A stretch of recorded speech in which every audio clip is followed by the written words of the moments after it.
Indian fans ಅನ್ಕೊಳ್ತಾ ಇರ್ತಾರೆ ಕೈಗೆ ಬಂದಿತ್ತು ಬಾಯಿಗೆ ಬರಲಿಲ್ಲ ಅಂತ. ಅಂದ್ರೆ ಆಲ್ಮೋಸ್ಟ್ ನಮ್ಮ ಕೈಲಿತ್ತು ಅಂದ್ರೆ ಅಮೇಝಿಂಗ್ ಟರ್ನ್ ಅರೌಂಡ್ ಮಾಡಿದ್ವು ನಮ್ಮ ಥೈಲ್ಯಾಂಡರ್ಸ್. ಆ ಒಂದು ಕ್ಯಾರೆಕ್ಟರ್ನ ತೋರಿಸಿದ್ರು. ಎಂತ ಒಂದು ಸ್ಲೋ ಬರ್ನರ್ನ ನಾವು ನೋಡಿದ್ವಿ.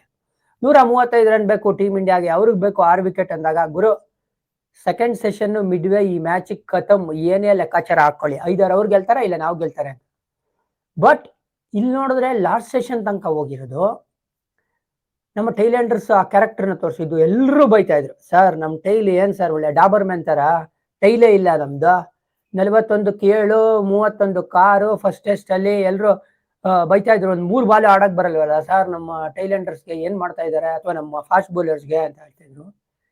ಬಟ್ ಈ ಒಂದು ಟೆಸ್ಟ್ ಮ್ಯಾಚ್ ಅಲ್ಲಿ ಅವ್ರು ಯಾವ ತರ ಕ್ಯಾರೆಕ್ಟರ್ ತೋರಿಸಿದ್ದಾರೆ, ಯಾವ ತರ ಡಿಟರ್ಮಿನೇಷನ್ ತೋರಿಸಿದ್ದಾರೆ, ಅದಕ್ಕೆ ಹ್ಯಾಟ್ಸ್ ಆಫ್ ಅಂತ ಹೇಳ್ಬೇಕು. ಸ್ವಾಮಿ ಬ್ಯಾಟಿಂಗ್ ಅವ್ರ ಪ್ರೈಮರಿ ಜಾಬ್ ಅಲ್ಲ, ಬಟ್ ಆದ್ರೂ ಕೂಡ ಆಲ್ಮೋಸ್ಟ್ ದಡ ಸೇರಿಸ್ಬಿಟ್ಟಿದ್ರು ಇಂಡಿಯಾನ. 81 ರನ್ ಬೇಕಾಗಿತ್ತಪ್ಪ.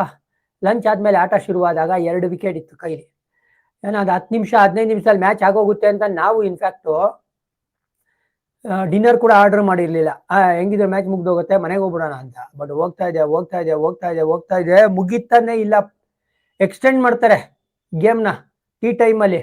ಯಾಕಂದ್ರೆ 1 ವಿಕೆಟ್ ಬುಮ್ರಾ ಔಟ್ ಆಗಿರ್ತಾರೆ. ಸೊ ಲಾಸ್ಟ್ ವಿಕೆಟ್ ಅಂತ ಹೇಳಿ ಹಾಫ್ ಅನ್ ಅವರ್ ಎಕ್ಸ್ಟೆನ್ಷನ್ ಇದೆ ಪ್ರಾವಿಷನ್ ಪ್ರಕಾರ, ಅದನ್ನ ಎಕ್ಸ್ಟೆನ್ಷನ್ ಮಾಡ್ತಾರೆ. ಆದ್ರೂ ಕೂಡ ವಿಕೆಟ್ ಬೀಳಲ್ಲ. ಸಿರಾಜ್ ಆ ತರ ಒಂದು ಹೋರಾಟ ಕೊಟ್ಟು, ನಿಮ್ ಜ್ಞಾಪಕ ಇದ್ರೆ ಯಾವ ತರ ಒದೆ ತಿಂತಾರೆ ಸಿರಾಜ್.